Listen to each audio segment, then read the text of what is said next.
कल मुझसे मेरे YouTube चैनल StarSIP.in पे एक व्यक्ति ने क्वेश्चन पूछा कि मैं 1 करोड़ रुपया अगर इन्वेस्ट करूं तो मुझे कितना पेंशन मिलेगा।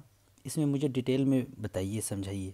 तो मैं इसको दो तरह से बताता हूं कि मान लेते हैं पहले एक व्यक्ति जिनके पास 1 करोड़ रुपया नहीं है तो उनको पहले ये करना है, 15,000 का SIP करना है 15 साल तक, 15% का रिटर्न मिले उस mutual fund, equity mutual fund से। तो टोटल जमा करेंगे 27 लाख रुपया और मैच्योरिटी वैल्यू 15 साल के बाद बनेगा 1 करोड़ 1 लाख। यदि ये रिटर्न 14% का हो तब आपको 16 साल तक इन्वेस्ट करना पड़ेगा 15,000 रुपये पर मंथ, तब जाके आपका लगभग 1 करोड़ रुपया बनता है। यदि ये रिटर्न 13% का हो तो आपको 15,000 रुपये पर मंथ लगभग 17 साल तक करना पड़ेगा, तब आपका 1 करोड़ 12 लाख रुपया होता है। या फिर जिनके पास 1 करोड़ रुपया है, उन्होंने 1 करोड़ रुपया इन्वेस्ट कर दिया पेंशन वाले फंड में। पेंशन वाले फंड का मतलब होता है कि हमने वहाँ से SWP किया, सिस्टमेटिक विड्रावल प्लान किया। जैसे SIP होता है सिस्टमेटिक इन्वेस्टमेंट प्लान, उसका उल्टा है SWP, सिस्टमेटिक विड्रावल प्लान। जब हम यहाँ पे पेंशन की बात करते हैं तो एक्चुअली SWP की बात करते हैं। म्यूचुअल फंड का ये टूल्स है SWP, सिस्टमेटिक विड्रावल प्लान। तो यहाँ पे हम SWP यानी जो पेंशन है इसको टच करते हैं। अब हमने यहाँ पे 1 करोड़ रुपया लिख दिया और यहाँ आपको ऑप्ट करना है पेंशन हर महीने SWP के तहत 60,000 रुपये पर मंथ, 15 साल लिखेंगे। और यदि 10% का रिटर्न कैलकुलेट करें, इनिशियल इन्वेस्टमेंट 1 करोड़ रुपया लिखते हैं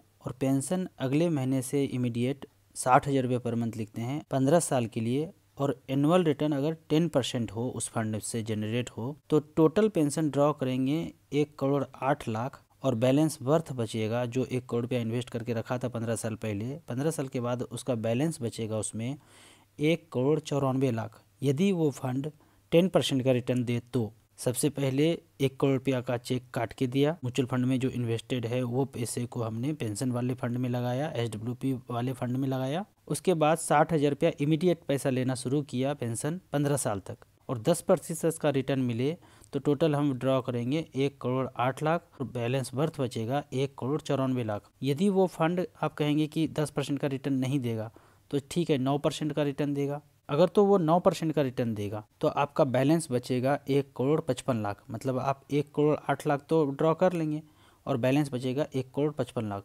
यदि वो फंड 8% का रिटर्न ही दे तो आप टोटल विड्रॉ करेंगे 1 करोड़ 8 लाख और बैलेंस वर्थ बचेगा 1 करोड़ 21 लाख। यदि मैं और सेफ कैलकुलेशन करूं और 7.5 का रिटर्न कैलकुलेट करूं उस फंड से आने वाले 15 साल तक, तो टोटल ड्रॉ तो उतना ही पेंशन होगा 1 करोड़ 8 लाख। हमने 1 करोड़ रुपया दिया था और 1 करोड़ 8 लाख रुपया वापस हमने खा लिया और बाद में बैलेंस वर्थ बचेगा 1 करोड़ 7 लाख। मतलब जितना मूलधन रखा हुआ था 1 करोड़, उतना तो मूलधन है ही बाद में, और पेंशन के तहत हमने 1 करोड़ 8 लाख रुपया वापस कंज्यूम भी कर लिया। अगर क्रिटिकल लेवल 7.5% का भी रिटर्न दे तो, और उससे ज़्यादा अगर रिटर्न होता है तो आपका मूलधन बढ़ते रहेगा। कौन से फंड में इन्वेस्ट करना चाहिए?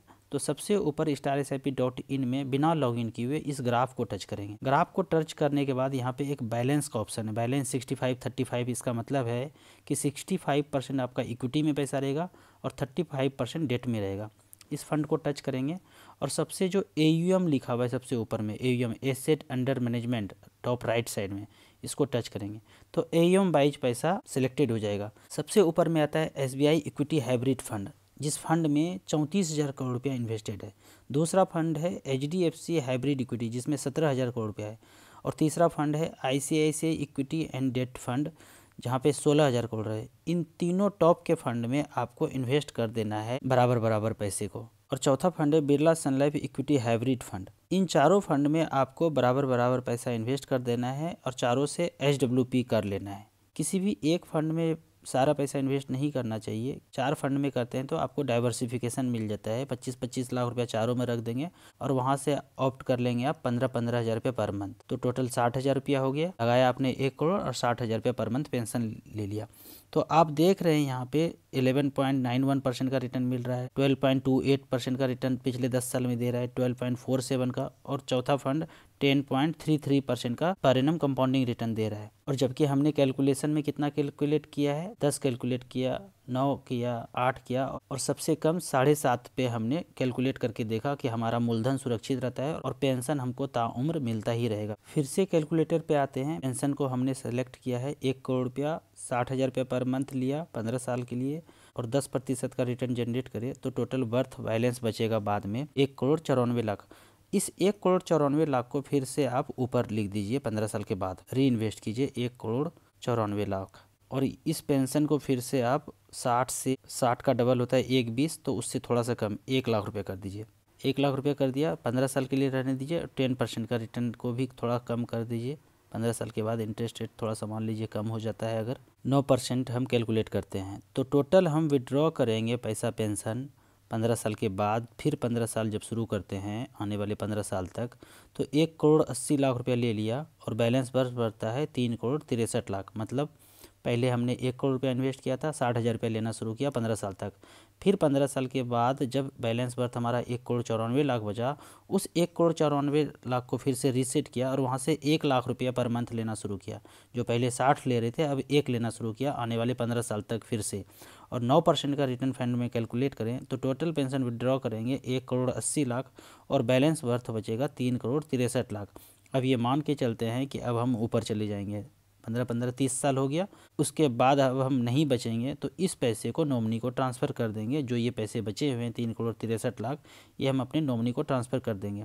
या फिर एक विल बना के चले जाएंगे कि ये पैसा जो पेंशन है ताउम्र हमारे बच्चे को मिलता रहे, मार्केट से पैसा निकले नहीं और पेंशन लगातार हमारे नेक्स्ट जनरेशन को मिलता रहे।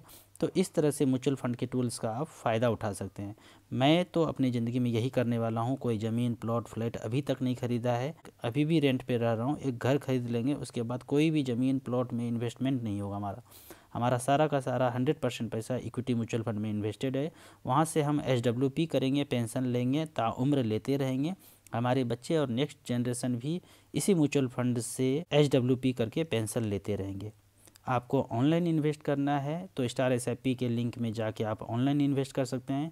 यदि आपको ऑनलाइन नहीं समझ में आता है तो SBI म्यूचुअल फंड के बगल के ब्रांच में जाइए और वहां आप चेक काट के पैसा इन्वेस्ट कीजिए SBI हाइब्रिड इक्विटी फंड में, जिसका नाम पहले बैलेंस फंड था, उसका नाम चेंज होके SBI हाइब्रिड इक्विटी हो गया है।